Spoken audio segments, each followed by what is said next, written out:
तो बच्चों आज हम लोग 2025 जेई मेंस में जनवरी सेशन में आए हुए क्वेश्चन वो बनाने वाले हैं पीवाईक्यूज। तो आज जो टॉपिक है वो है बेसिक मैथमेटिक्स और जो यूनिट डायमेंशन चैप्टर था उससे रिलेटेड। चलिए देखते हैं पहला सवाल क्या है। तो पहले सवाल में क्या बोला है, फिजिकल क्वांटिटी क्यू है, it is related to 4 variables as A B का power 4 by C D. A B C और डी की वैल्यू दी है हम लोग को, हमको परसेंटेज एरर निकालना है बच्चों। तो ये देखो, तो Q बराबर क्या दिया है, ए बी का पावर 4 बाय सी डी। इसको हम लोग क्या करते हैं, लॉग लेके डिफरेंशिएट कर देते हैं। तो क्या आता है, D Q by Q is equals to D A by A plus 4 D B by B plus D C by C plus D D by D. ये आएगा। अब हमको क्या निकालना है, परसेंटेज एरर निकालना है। Percentage error is Q is X by इतना, एक्स की वैल्यू अपने को निकालनी है। तो अब D Q by Q percentage error है इंटू 100 करके निकालना है। तो इसमें भी क्या कर लेते हैं, इंटू 100। ठीक है, तो ये जो वैल्यू होगी वो क्या आ जाएगी, परसेंटेज एरर की वैल्यू हो जाएगी। तो परसेंटेज एरर क्या आएगा, डी ए बाय ए।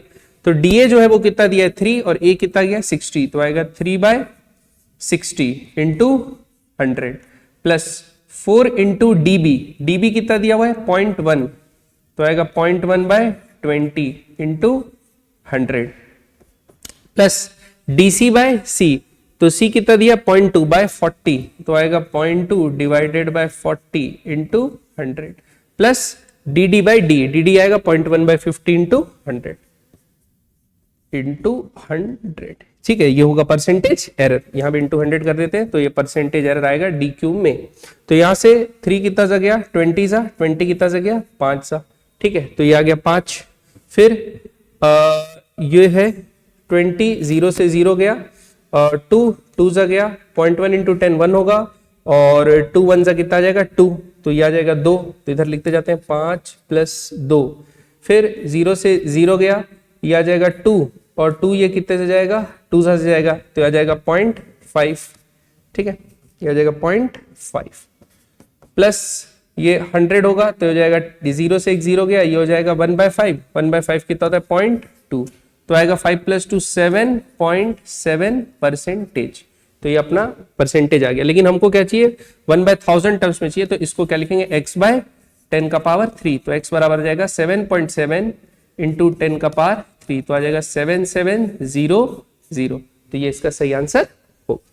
अगला सवाल, नेक्स्ट सवाल में हम लोग को क्या बोला है कि फॉर एन एक्सपेरिमेंटल एक्सप्रेशन, ये एक्सपेरिमेंटल एक्सप्रेशन दिया है, write all the digits where all the digits are significant. इसमें सारे डिजिट जो पर्टिकुलर इंडिविजुअल वैल्यू है सिग्निफिकेंट है। Then report the value of y should be. तो देखो इसमें कितने सिग्निफिकेंट फिगर है 3, इसमें कितने सिग्निफिकेंट है 4, इसमें कितने सिग्निफिकेंट है 3। तो आंसर भी मिनिमम सिग्निफिकेंट फिगर में आना चाहिए। तो आंसर में भी 3 सिग्निफिकेंट फिगर होने चाहिए। इसमें तो बच्चों कितने हो गए 4 2 6, इसमें क्या हो गया 4 3 7, इसमें है 3 क्योंकि ट्रेलिंग 0 डेसिमल से पहले वाला इनसिग्निफिकेंट होता है, तो इसमें 3 है, तो ये सही होना चाहिए। और इसमें कितने 5, तो सही ऑप्शन क्या होगा बी। इसको सॉल्व करने की भी जरूरत नहीं। सवाल बनाते हैं बच्चों। अगला सवाल क्या बोला है, the energy of a system is given as, energy as a function of time दिया है अल्फा क्यूब ई का पावर माइनस बीटा टी, और हमको बीटा का वैल्यू कांस्टेंट है वो दे दिया है 0.3 सेकेंड इनवर्स, और हमको एरर दे दिया है अल्फा और टी में इतना और इतना है 1.2 और 1.6 परसेंटेज।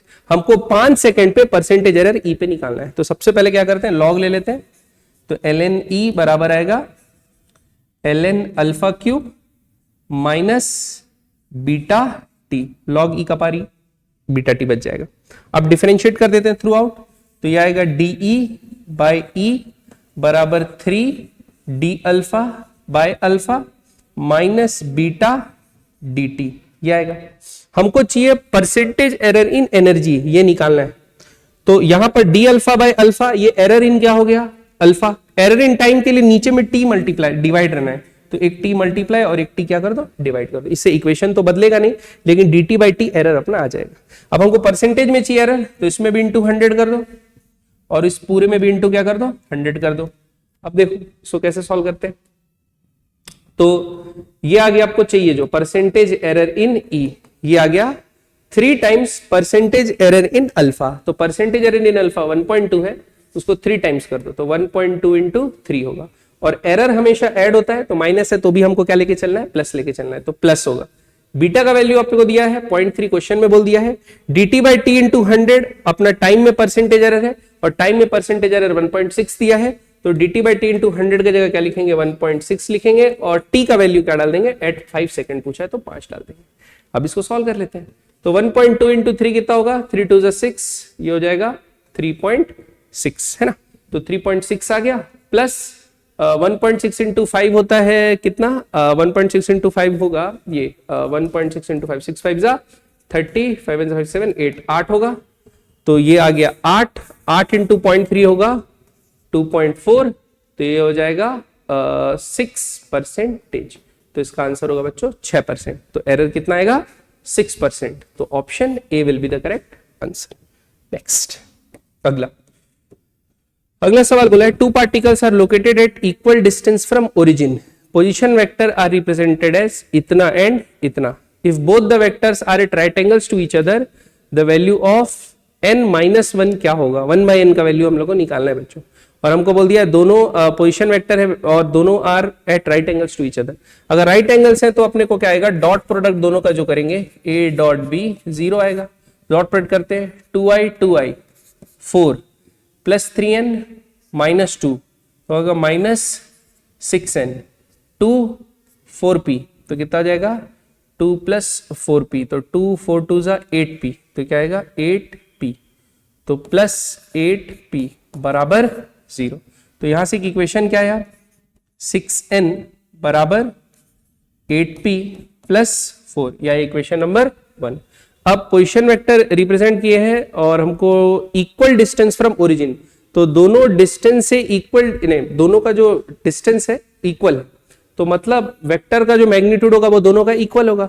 तो वेक्टर का पोजीशन वेक्टर का लेंथ इक्वल होगा, तो दोनों के मैग्नीट्यूड्स को भी इक्वेट कर लेते हैं। तो इसका मैग्नीट्यूड क्या होगा, 4 प्लस 9n स्क्वायर प्लस 4 बराबर होगा 4 प्लस 4 प्लस 16p स्क्वायर। ठीक है, ये 4 4 4 4 ये दोनों कट गया, यहां से आया 9n स्क्वायर बराबर 16p स्क्वायर, तो यहां से n square by p square आ गया 16/9, तो n बाय p का दो वैल्यू हो सकता है, प्लस माइनस 4/3 दोनों वैल्यू हो सकता है ना, प्लस भी हो सकता है माइनस भी हो सकता है।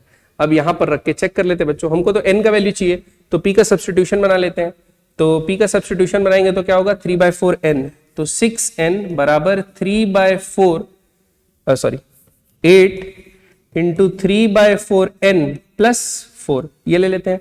तो यहां से क्या होगा 4 2 जा कटा 3 2 जा 6, ऐसे में क्या होगा 4 बराबर 0 आ जाएगा, मतलब हमको वैल्यू प्लस में नहीं लेना, हम लोग को वैल्यू क्या में लेना है माइनस में, तो वैल्यू माइनस में लेंगे। तो माइनस में वैल्यू लेंगे तो ये -2 आ जाएगा, -2n इधर आएगा तो कितना हो जाएगा 8n सॉरी 6n हो जाएगा, 6n इधर आएगा तो 6n माइनस 6n कितना होगा 12n बराबर क्या आएगा 4, तो यहां से 1/n का वैल्यू आएगा 12/4 विच इज 3, तो इसका सही आंसर क्या होगा 3। तो बच्चों यहां ध्यान देंगे कि जब भी आप अंडर रूट निकालते हो तो दो वैल्यूज पॉसिबल होती है, पॉजिटिव और नेगेटिव, तो दोनों को रख के चेक करना है, प्लस रख के चेक करोगे तो आंसर नहीं आएगा। अगला नेक्स्ट क्वेश्चन क्या बोला था, maximum percentage error in the measurement of density of a wire कितना होगा। आपको मास दे दिया है बच्चों और रेडियस दे दिया है वायर का और लेंथ भी दे दिया वायर का। ठीक है, हम क्या जानते हैं डेंसिटी बराबर क्या होता है मास बाय वॉल्यूम, वॉल्यूम क्या होता है area of base into length. तो डेंसिटी बराबर क्या लिख सकते हैं mass by pi R square into L. तो अगर आपको एरर निकालना है डेंसिटी में, डेंसिटी को डी से नहीं करता रो से डिनोट करता हूं, अच्छा लगेगा। तो क्या होगा बच्चों लॉग लेके भाई डिफरेंशिएट करेंगे बच्चों, तो क्या आएगा डी रो बाय रो बराबर D M by M plus 2 D R by R plus D L by L. अब परसेंटेज एरर चाहिए तो इंटू क्या चाहिए 100 और इसमें भी क्या इंटू कर देंगे 100। अब वैल्यू रखते जाओ, तो परसेंटेज एरर इन डेंसिटी बराबर होगा डी एम बाय एम, मास में एरर कितना है 0.003 बाय ओरिजिनल मास कितना था 0.6 इंटू क्या कर दो 100 plus 2 into D R, radius में कितना है 0.01 बाय 0.5 इंटू 100 प्लस DL/L तो 0.05/10 इंटू 100। तो ये आप सब ऐड कर देंगे तो परसेंटेज एरर आपका आ जाएगा। ठीक है, तो इसको बस आपको क्या करना है, सॉल्व कर लेना है। ठीक है, तो ये इसका आंसर। नेक्स्ट अगला, अब डायमेंशन के कुछ क्वेश्चन बच्चों। तो क्या बोला है, Young's modulus, torque, coefficient of viscosity, gravitation constant. अपने को मैच द फॉलोइंग करना है। तो देखो ए का 1 2 4 2, तो जिसका सब अलग है वो अलग चेक कर लेंगे तो बढ़िया काम हो जाएगा अपना। देखो बी का सब अलग दिया 1 2 3 4, यानी बी का अगर निकाल लिए तो अपना आंसर आ जाएगा। तो बी टॉर्क है। टॉर्क क्या होता है बच्चों, टॉर्क होता है newton metre. Force ML/T-2 into L, तो क्या आएगा ML/T-2, ये हो गया टॉर्क का। तो टॉर्क का होगा ML/T-2, तो टॉर्क का बी का होना चाहिए 4। बी का 4 एक ऑप्शन में है, कौन सा होगा, सी। तो सी इसका करेक्ट ऑप्शन होगा। वैसे आप बाकी डायमेंशन निकाल के भी चेक कर सकते हैं। यंग्स मॉडुलस क्या होता है बच्चों, स्ट्रेस बाय स्ट्रेन। स्ट्रेन का तो कोई डायमेंशन नहीं होता, स्ट्रेस का डायमेंशन होता है जो कि प्रेशर का होता है। प्रेशर क्या होता है, फोर्स अपॉन एरिया। तो ML/T-2/L², तो आ जाएगा ML-1T-2। तो आपका यंग्स मॉडुलस का है ML-1T-2 विच इज 2। तो ए का 2, बी का 4। वैसे सी का और डी का आप चेक कर लेंगे उनके फॉर्मूले से। नेक्स्ट अगला हमको निकालना है बच्चों, मैच लिस्ट करना है 1 और 2 का। यूनिट्स के बारे में बोला गया है, तो magnetic induction, magnetic intensity, magnetic flux और मैग्नेटिक मोमेंट ये दिया है। सबसे पहले इजी वाला देख लेते हैं। मैग्नेटिक फ्लक्स को वेबर में नापते हैं, तो सी का होना चाहिए 2। सी का 2 है एक ऑप्शन में, तो आंसर क्या होना चाहिए, डी। वैसे आ गया, बाकी सब का भी चेक कर लेते हैं। Magnetic moment D, magnetic moment होता है डी। मैग्नेटिक मोमेंट का होना चाहिए एम्पियर मीटर स्क्वायर। ठीक, तो डी का हो गया 1। उसके बाद आपका मैग्नेटिक इंटेंसिटी और मैग्नेटिक इंडक्शन। मैग्नेटिक इंडक्शन को गॉस में नापते हैं, तो ए का 3 होना चाहिए और बचा हुआ बी का क्या हो जाएगा 4। तो ये आपका करेक्ट मैचिंग होगा। अगला सवाल, the expression given shows the variation of velocity with time. तो velocity as a function of time दिया बच्चों, a/t² प्लस bt/c+t। हमको बताना है a into B into C का डायमेंशन क्या होगा। तो बच्चों आपको पता है जो वेलोसिटी का डायमेंशन होगा at² का भी वही डायमेंशन होगा और इस पूरे का भी वही डायमेंशन होगा।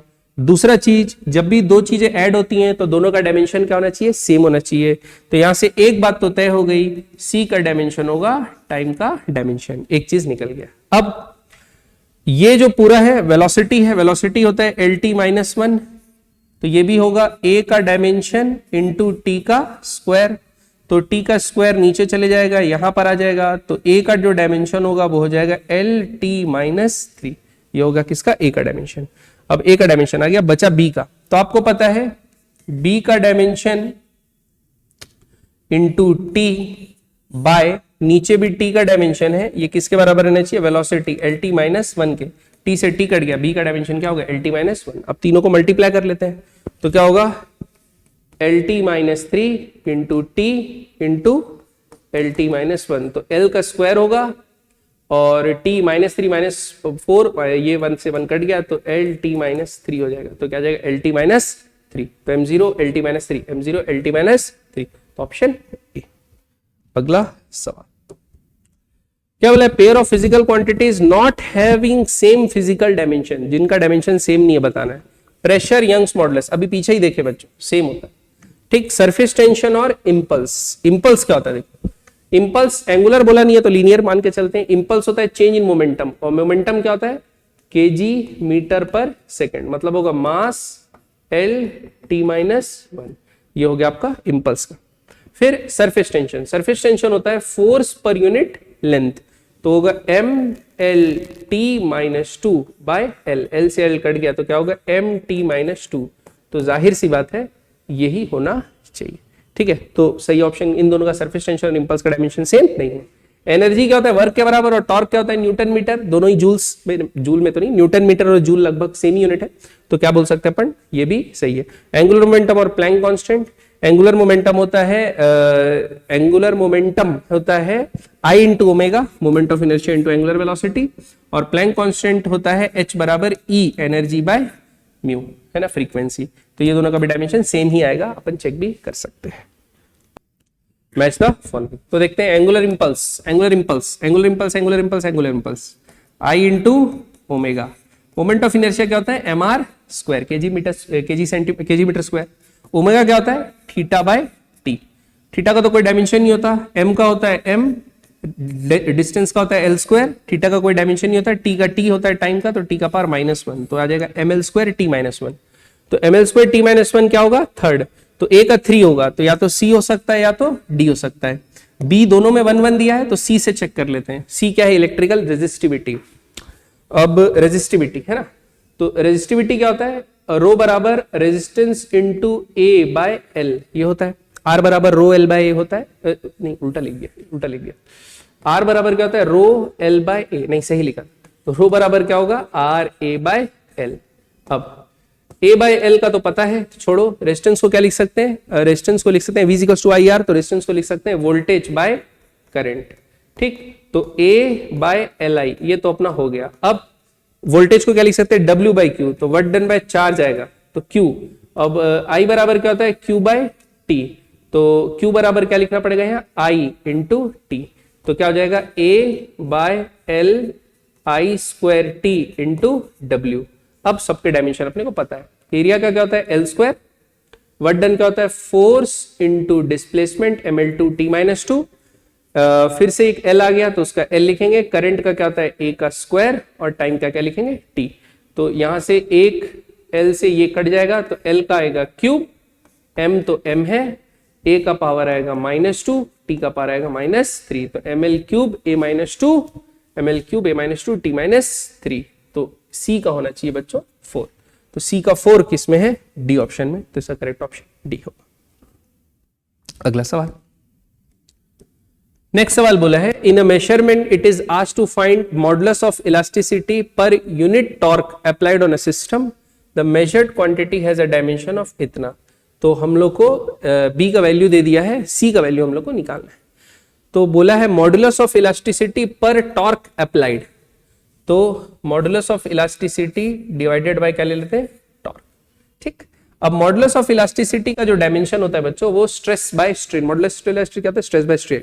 स्ट्रेन एक डायमेंशनलेस क्वांटिटी है, तो स्ट्रेस का डायमेंशन होगा, तो क्या होगा? Basically force upon area bye torque. Torque क्या होता है? Newton metre. फोर्स को क्या लिख सकते हैं? न्यूटन पर ये आ गया न्यूटन, और ये एरिया मीटर स्क्वायर लिखा है, तो मीटर स्क्वायर नीचे आ जाएगा, एक न्यूटन नीचे और एक मीटर नीचे, न्यूटन से न्यूटन कट जाएगा, तो आ गया 1/m³। तो ये क्या हो गया? m0 l का पावर -3 और t का पावर 0, तो ये डायमेंशन होगा इसका। तो यहां से अब कंपेयर कर लेंगे, तो कंपेयर करेंगे तो a का वैल्यू 0 है, b का वैल्यू -3 है, और c का वैल्यू 0 है। यहां से आंसर क्या होगा? c का वैल्यू 0। अगला सवाल, नेक्स्ट, मैच द फॉलोइंग करना है बच्चों, मैच द फॉलोइंग करना है। और सबसे पहले आसान चीज का ले लेते हैं, टोरोजनल कांस्टेंट। ठीक है, तो टोरोजनल कांस्टेंट क्या होता है? जो टॉर्क बराबर सी थीटा होता है, तो सी होगा, तो ये होगा टॉर्क बाय थीटा। थीटा का तो कोई डायमेंशन नहीं होता, टॉर्क होता है न्यूटन मीटर, तो होगा ml2 t-2, तो ये आ गया आपका सी का। तो ml2 t-2 है 1, तो d का 1 होना चाहिए। देख लेते हैं d का 1, d का 1, d का 1, तो इसी ऑप्शन में, तो ऑप्शन क्या होना चाहिए? बी। वैसे आप बाकी चीज भी फॉर्मूले से रख के चेक कर सकते हैं। अगला सवाल, next, the position of a particle. अब पोजीशन दिया है बच्चों x as a function of time, a sin t plus b cos square t plus ct square plus d। तो यहां पर हम लोग को डायमेंशन निकालना है ABC/T। तो बच्चों आपको पता है साइन और उसके अंदर एंगल, ये डायमेंशनलेस होता है, तो ये तो डायमेंशनलेस क्वांटिटी हो गया। तो a का जो डायमेंशन होगा वो पोजीशन का डायमेंशन होगा, तो a का होगा l। सिमिलरली cos स्क्वायर का भी कोई डायमेंशन नहीं होगा, तो b का भी डायमेंशन क्या होगा? l। फिर यहां पर ct स्क्वायर, तो c का डायमेंशन इंटू t का स्क्वायर, ये बराबर आ जाएगा किसके? पोजीशन l के बराबर। तो c का जो डायमेंशन होगा वो होगा lt-2, तो ये हो गया lt-2, तो c का डायमेंशन होगा lt-2, और d का डायमेंशन क्या होगा? l, क्योंकि वो भी पोजीशन है। तो क्या करना है? a b c, तो a इंटू बी इंटू सी कर रहा है, तो क्या आएगा? l³ t-2/l, एक l से l कट जाएगा, तो आ जाएगा l2 t-2, तो आएगा L2 T-2 which is option A. अगला सवाल,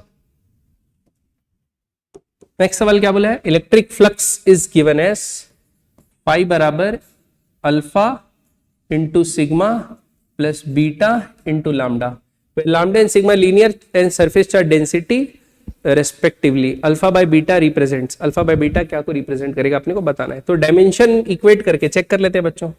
तो ये है आपका फ्लक्स, ठीक, और अल्फा बाय बीटा क्या बताएगा देखना है। तो देखो फ्लक्स का जो डायमेंशन होगा इसका भी डायमेंशन वही होना चाहिए। तो देखते हैं क्या है।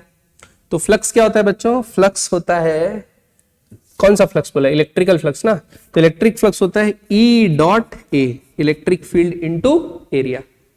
अब इलेक्ट्रिक फील्ड इनटू एरिया निकल गया और इलेक्ट्रिक फील्ड का डायमेंशन निकालना है। तो ई बराबर आप जानते हैं, वी बराबर क्या होता है इनटू डी, तो ई बराबर क्या होता है वी बाई डी, तो आप उसको वोल्ट पर मीटर लिख सकते हैं, ठीक है, याद रखना। तो यहां से अब इक्वेट करते हैं। तो फ्लक्स क्या हो गया, वी वोल्ट पर मीटर मैंने V by L into area, ये आ गया। ये जो डायमेंशन होगा ये बराबर होगा अल्फा का डायमेंशन इंटू सिग्मा। सिग्मा है सरफेस चार्ज डेंसिटी, मतलब charge per unit length, charge per unit area, sorry, तो एरिया। तो चार्ज का लिख लेंगे, चार्ज का डायमेंशन होता है क्यू, अभी क्यू ही लिखते हैं, डिवाइडेड बाय क्यू, आईटी भी लिख सकते हैं करंट टू टाइम, लेकिन अभी इतना ही लिखेंगे। तो क्यू लिखेंगे और चार्ज अपॉन एरिया, तो एरिया क्या होगा ए, ठीक, ये आ गया आपका डायमेंशन। तो यहां से अल्फा का डायमेंशन क्या आ गया, देखो ये ए ऊपर जाके मल्टीप्लाई होगा, तो वी वोल्टेज एरिया का square by L into Q, ये आ रहा है V into A square by L into Q. अब इसका डायमेंशन एक बार निकाल लेते हैं, ठीक है। तो डायमेंशन निकालेंगे तो क्या आएगा, वोल्टेज वी बराबर होता है डब्ल्यू बाय क्यू, तो वर्क डन क्या होता है ML2T-2, ये हो गया वर्क इंटू एरिया का स्क्वायर होगा एल स्क्वायर डिवाइडेड बाय, अच्छा एल स्क्वायर का एरिया का स्क्वायर, तो एल स्क्वायर का होल स्क्वायर क्या होगा एल का पावर 4, फिर एल लेंथ का क्या आएगा एल, एक चार्ज नीचे गया था तो क्यू का स्क्वायर हो गया, तो आई ए स्क्वायर टी स्क्वायर, क्यू बराबर आई टी होता है। तो ये आ गया आपका डायमेंशन, ठीक। ये किसका डायमेंशन है, इसका अल्फा। अब बीटा का डायमेंशन निकालते हैं। तो बीटा का जो डायमेंशन होगा वो किसके बराबर होगा, बीटा के लिए भी सेम इक्वेट करेंगे। तो अपॉन एरिया की जगह क्या आएगा, अपॉन लेंथ आएगा, तो लेंथ से लेंथ जो है वो कट जाएगा। तो जब बीटा का डायमेंशन अपन लिखते रहेंगे चार्ज पर यूनिट लेंथ, तो लेंथ से लेंथ कट जाएगा, एरिया तो आएगा नहीं, तो ये आ जाएगा वी ए बाय क्यू आएगा, सिर्फ क्या आएगा वी ए बाय क्यू। तो ये हो जाएगा ML2T-2 work done upon Q square हो जाएगा, तो ए स्क्वायर टी स्क्वायर लिखेंगे, तो वी वर्क डन पर चार्ज, और ये वाला क्यू हो गया क्यू स्क्वायर, और एरिया का क्या लिखेंगे एल का पावर 4। अब हमको चाहिए अल्फा बाय बीटा, तो इन दोनों को अपन डिवाइड करेंगे। तो देखो इन दोनों को डिवाइड करोगे तो एल का पावर अल्फा बाय बीटा करें ना, अल्फा, तो अल्फा पहले निकाले, तो एल क्यूब बाय एल होगा पावर 4, तो आ जाएगा एल का पावर -1, तो एल का पावर -1, अच्छा अल्फा बाय बीटा बोला है तो एल का पावर 4 ऊपर जाएगा, तो एल का पावर 1 आएगा। एल का पावर 1 किसका होता है, डिस्प्लेसमेंट, तो क्या होगा इसका आंसर डिस्प्लेसमेंट। नेक्स्ट अगला, which of the following is the correct dimension formula for capacitance in F, M L T and C stand for length mass time और चार्ज दे दिया बच्चों, है ना, लेंथ मास टाइम और चार्ज। तो निकालते हैं बच्चों, सबसे पहले कैपेसिटेंस। तो कैपेसिटेंस क्या होता है, चार्ज अपॉन वोल्टेज, तो वोल्टेज क्या होता है W बाय क्यू, तो ये स्क्वायर ऊपर चले जाएगा, तो क्यू स्क्वायर आएगा, ठीक, क्यू स्क्वायर, अच्छा क्यू की जगह सी लेना है, तो क्या जाएगा सी का square divided by work done ML2T-2, सबको ऊपर भेज दो, C square M-1 L-2 T का स्क्वायर। तो देख लो C square M-1 C square M-1 L-2 T square, तो इसका ऑप्शन क्या होगा ए। अगला सवाल, अगला हम लोग को बोला है if D is the magnetic field mu is the permeability of free space, dimension बताना है बी बाय म्यू 0 का। तो कोई भी फॉर्मूला ले लो जिसमें बी और म्यू आ रहा है। बी बराबर क्या होता है म्यू 0 I बाय 2a, ये किसका है, एक लूप रहता है करंट कैरिंग, उसके सेंटर में यही फॉर्मूला आता है म्यू 0 I बाय 2a। तो बी बाय म्यू 0 क्या हो जाएगा I बाय a का डायमेंशन, करंट का डायमेंशन क्या होता है a, बाय ए, लेंथ क्या होता है एल, तो आ जाएगा ए एल माइनस वन। तो ए एल माइनस वन किसमें दिया है, ए एल माइनस वन इसमें दिया है, तो इसका ऑप्शन क्या होगा सी। अगला, बस। तो इतने क्वेश्चन थे बच्चों हमारे केस में। एक तो पीवाईक्यूज 2025 सेशन में जो पूछे गए थे यूनिट डायमेंशन और एरर के, ठीक है। तो ये आप लोग अटेम्प्ट कर लेंगे, इसमें कुछ ऐसा डिफिकल्ट क्वेश्चन तो नहीं था, ये बहुत स्कोरिंग टाइप का टॉपिक होता है। Okay, all the best.